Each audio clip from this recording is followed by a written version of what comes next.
Telegraph film and television ইনস্টিটিউটের নিবেদিত ছাত্রছাত্রীদের একটি ডিপ্লোমা ফিল্ম শহর কলকাতার বুকে একেবারে শুটিং হচ্ছে। সেই শুটিংয়ে কিছু ছোট্টখাটো সুন্দর মুহূর্ত আপনাদের সামনে তুলে ধরবো।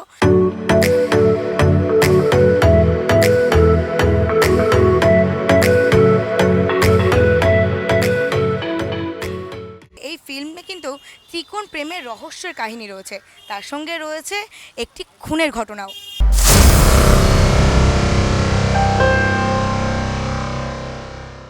এখানকার অভিনেতা এবং অভিনেত্রীরা কি বলছেন সেই সম্পর্কেও আপনাদেরকে জানাবো। আমি জজ টেলিগ্রাফের ব্যাচ 5-এর স্টুডেন্ট দেবমাল্য। খুবই ভালো লাগছে। যেরকম আমি এক্সপেক্ট করেছিলাম যে আমাদের যেরকম করে গাইডেন্স দিয়ে সব কিছু শেখানো হয়েছিল সেই অনুযায়ী আমরা যে অপরচুনিটিগুলো পাচ্ছি, আর আমাদের ব্যাচের আমিই টপ করেছিলাম, তো আমাকে নিয়ে অনেক আশা ছিল টিচারদের সব। তো এই চান্সটা পেয়ে আমি খুবই থ্যাঙ্কফুল, আর থ্যাঙ্কস টু জিটিএফটিআই। আমাদের যিনি ডিরেক্টর আছেন জয়দীপ রাউত স্যার, উনি খুবই ফ্রেন্ডলি, আমাদের খুব ভালোভাবেই শিখিয়েছে, দেখিয়েছেন, সব কিছু খুব ফ্রেন্ডলিভাবেই বুঝিয়েছেন। কোনো মানে ভয় পাওয়ার বা এর কিছুই কারণ নেই। যেরকম করে ক্লাসে আমাদের শেখানো হয়েছিল ঠিক ওইভাবে প্র্যাকটিক্যালি সেম জিনিসই আমাদের করতে হচ্ছে। আমি ফ্যাকাল্টি হিসেবে এখানে কাজ করছি, সাথে স্টুডেন্টরা আমার সাথে কাজ করছে এবং আমি তাদের সাথে কাজ করছি। খুব ভালো লাগছে। আর আমরা এখানে একদমই স্টুডেন্ট বা শিক্ষক শিক্ষিকা হিসেবে আমরা একদমই কাজ করি না।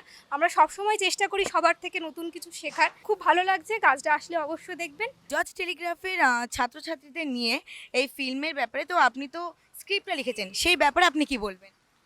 স্ক্রিপ্ট মানে গল্পটা যে পুরোপুরি আমার এমনটা বলা ভুল। বেসিক গল্পটা, বেসিক আইডিয়াটা আমার এক বন্ধু, মানে একজন লেখক সৌরদীপ বন্দ্যোপাধ্যায়ের। তো সে আমাকে গল্পটা মানে একটি ছবির জন্য ব্যবহার করার অনুমতি দিয়েছিল। তো সেইটা থেকে আমি স্ক্রিপ্টটাকে নির্মাণ করেছিলাম, কারণ গল্পটা আমার ইটসেলফ খুব ইন্টারেস্টিং লেগেছিল। কারণ একটা মূলত ওয়ান রুম ড্রামা, যেটা বলে ওয়ান রুম থ্রিলার, আর থ্রিলারের ওপর বরাবরই আমার একটা মানে বরাবরই একটা আকর্ষণ আছে। আর যেহেতু এটা ওয়ান রুম থ্রিলার এবং মার্ডার মিস্ট্রি, তো আমার খুব ফ্যাসিনেটিং লেগেছিলো। এবং স্পেশালি মার্ডারের যে পদ্ধতিটা, সে থেকে স্ক্রিপ্টটা নির্মাণ করি। এবং যখন এইখানে স্ক্রিপ্ট চাওয়া হয় গল্পের জন্য, আমি 2-3টে আইডিয়া পুট করেছিলাম। তো এইটা আমাদের বিপ্লব দাশগুপ্ত স্যারের খুব পছন্দ হয়ে যায়, অ্যান্ড এখান থেকেই পুরোটা। জয় গোস্বামী নামটা সকলের ভীষণ পরিচিত।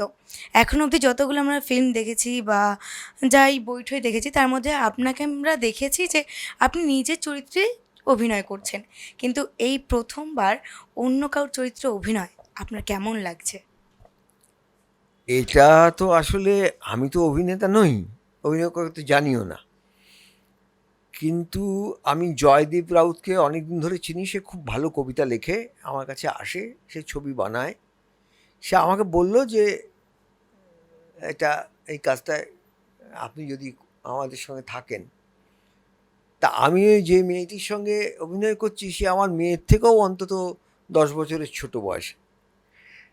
তা তা সেই আমার সন্তান সমানদের সঙ্গে আমার কাজ করতে এত আনন্দই হচ্ছে। এই আমার ভুল ত্রুটি তারা নিশ্চয়ই সামনে নেবে, শুধরে নেবে, এই আমি জানি। জজ টেলিগ্রাফ ইনস্টিটিউটের ছাত্রছাত্রীদের নিয়ে এই ফিল্মটি, তো সেখানে সব ছাত্রছাত্রী সবাই ছোট আপনার থেকে, বয়সে বলুন, অভিজ্ঞতায় বলুন, অনেক ছোট। সেই ক্ষেত্রে তাদের সাথে কাজ করতে আপনার কেমন লাগছে? আমি বলছি তারা আমার থেকে বয়সে ছোট, কিন্তু তারা আমার থেকে অভিনয় ছোট নয়, আমার থেকে অভিজ্ঞতায় ছোট নয়। কেন অভিজ্ঞতায় ছোট নয়? ঘটনাচক্রে তারা আমার পরে জন্মেছে। বা আমি বললাম যে মেয়েটির সঙ্গে আমি এখানে অভিনয় করছি, সে মেয়েটি আমার মেয়ের থেকেও বয়সে 10 বছরের ছোট। কিন্তু বয়স দিয়ে অভিজ্ঞতার বিচার হয় না। তারা যে বিষয়টা নিয়ে কাজ করে, মানে যেমন চলচ্চিত্র, হ্যাঁ, টেলিভিশন, এই যে এটা সম্পর্কে আমার জ্ঞান শূন্য। কিন্তু তারা আমার থেকে পরে জন্মালেও তারা এই বিষয়ে অনেক বেশি অভিজ্ঞতা সম্পন্ন, এবং আমার থেকে তারা এই জিনিসটা জানে অনেক বেশি। আমি কাজ করতে করতে তাদের প্রায় জিজ্ঞেস করছি, যেমন এই পৌলমীকে প্রায় জিজ্ঞেস করছি যে আমার কোনটা করা দরকার। যেন পৌলমী আমাকে আমার কপালের ভাঁজের কথা বলেছিল, আমি ওটা খুব মনে রেখেছি যে কপালে আমার ভাঁজটা কীভাবে রাখতে হবে, এইগুলো ওদের কাছে জিজ্ঞেস করে নিচ্ছি। ফলে আমার বয়সটা বেশি বলে আমি ওদের থেকে বেশি এই বিষয়টাই অভিজ্ঞ, এই কথাটা ঠিক নয়। এই বিষয়টা আমি ওদের কাছ থেকে কিছু কিছু জিনিস শিখছি। আর নতুন কাজ করতে তো আমার ভালোই লাগছে, আনন্দ হচ্ছে। একটা শর্ট ফিল্ম, তাতে এত চমৎকার দুটো বাঁক আছে যে অনেক অপ্রত্যাশিত জিনিসের মধ্যে আছে, যেটা আমরা এক্সপেক্ট করি না। আনএক্সপেক্টেড মেটেরিয়াল এর মধ্যে আছে। প্রথম থেকে জিনিসটা যেভাবে যাচ্ছিল এবং তারপর যা ঘটলো, অন্তত দুটো আনএক্সপেক্টেড মেটেরিয়াল আছে, যেটা আমার মনে হয় যে আমি নিজে যদি গল্প লিখতাম এরকম আনতে পারতাম না।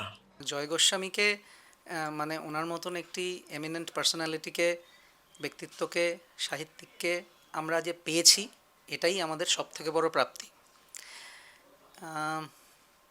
জয় গোস্বামী এর আগে কিছু সিনেমাতে কাজ করেছেন এবং জয় গোস্বামীর যে সিনেমাতে কাজ করেছেন সেখানে উনি নিজে জয় গোস্বামী হিসেবে কাজ করেছেন। এছাড়াও জয় গোস্বামী কাব্য উপন্যাস, সেখানে উনি সেটা সিনেমাতে ফর্মড হয়েছে আর কি, এবং সিনেমা হয়েছে তার উপরে। জয় গোস্বামীকে মানুষ হিসেবে আমরা পেয়েছি, সেটা তো স্টুডেন্টদের কাছে একটি বড় প্রাপ্তি। এবং জয় গোস্বামী যে এখানে ফার্স্ট টাইম একটি ক্যারেক্টারে প্লে করলেন, মানে ক্যারেক্টার হিসেবে প্লে করলেন, এটা কিন্তু মানে একটি ঐতিহাসিক মূল্য আছে, এবং সেটা স্টুডেন্টদের কাছে এবং George Telegraph film and television ইনস্টিটিউটের কাছে কিন্তু একটি বড় প্রাপ্তি। George Telegraph film and television institute স্বপ্ন দেখানোর থেকে স্বপ্নকে বাস্তবায়িত করতে প্রেফার করে। সেই জন্যে আমাদের ইনস্টিটিউট ছাত্রদের এই স্বপ্নের থেকেও প্রশিক্ষণটাকে বেশি নজর দেয় এবং তাকে স্বাবলম্বী করে তোলে। প্লেসমেন্টের ক্ষেত্রে দেখুন, অভিনয় জগৎ এমন যে এখানে কোনো 10টা 6টা বা 9টা 5টা কাজ হয় না। তো এখানে আপনাকে আমরা স্টুডেন্টদের কাছে যখন ট্রেনিংটা দিচ্ছি, তাদের প্রশিক্ষণ দিচ্ছি, তাদেরকে আমরা এটাও গ্রুম করছি যে এখানে তাদেরকে এটা নিয়ে পড়ে থাকতে হবে, এবং তার কাছে স্কিল যদি থাকে, যে স্কিলটা আমরা প্রশিক্ষণের মাধ্যমে তাদেরকে দিচ্ছি, তাহলে কাজ তাদের পেছনে দৌড়বে, তাদের কাজের পেছনে দৌড়তে হবে না। স্টুডেন্টদেরকে স্বাবলম্বী করাটাই আমাদের উদ্দেশ্য, এবং প্রশিক্ষণের পরে যাতে তারা নিজেরা কাজ করতে পারে সেটাই আমরা চাই। এবং তার জন্য আমরা অভিনয়ের ক্ষেত্রে যেরকম কিছু অডিশনসের ব্যবস্থা করি, যেরকম আপনার অন্যান্য কাজের ক্ষেত্রে আমরা ইন্ডাস্ট্রির সঙ্গে জড়িয়ে রয়েছি, এবং ইন্ডাস্ট্রিতে আমাদের যেরকম কিছু ওটিটি প্ল্যাটফর্মের সঙ্গে ইন্টার্নশিপের কিছু টাই আপ রয়েছে, এভাবে আমরা স্টুডেন্টদেরকে কর্মের জন্য যোগ্য করে তুলতে থাকি। তো এই সব কোর্স নিয়েই আমরা স্টুডেন্টদের জন্য এসেছি, থাকব, এবং আমরা চাই যে তারা স্বপ্ন দেখুক, কিন্তু স্বপ্নকে বাস্তবায়ন করার জন্য আমাদেরকে জয়েন করুক।